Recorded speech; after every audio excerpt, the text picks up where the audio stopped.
botar é mais preto? É rubiano, é boneriano ou é corso? Isso cada quem interpreta de uma maneira. Que botar é mais preto?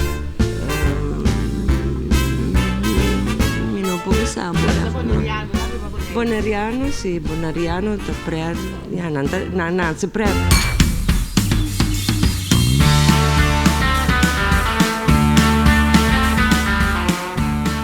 Qual gente botar é mais preto? Sono di Corso, di Bonaire ou di Aruba? Mas preto, se me não pode dar autor como pensa bom de você. É rubiano. Que eu faço? É rubiano do mais preto!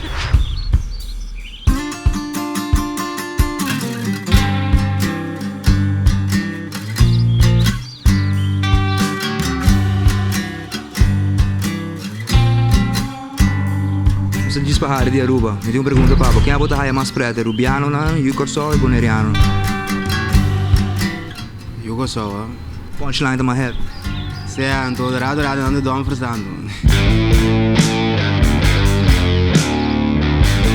Questa è una pergunta, Pablo. Quem botar é mais preta? E corso, boneriano ou rubiano?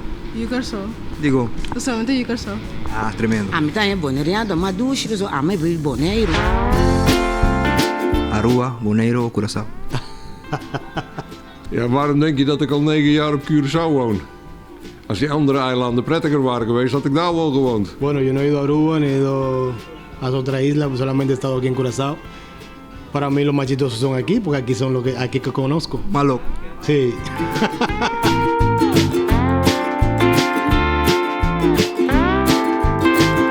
Quem botar é mais preto? É Corso, é boneriano ou é gente de Aruba?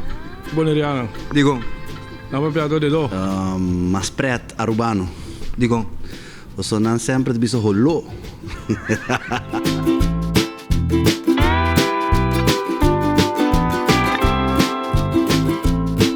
Però è rubiano o mais preto?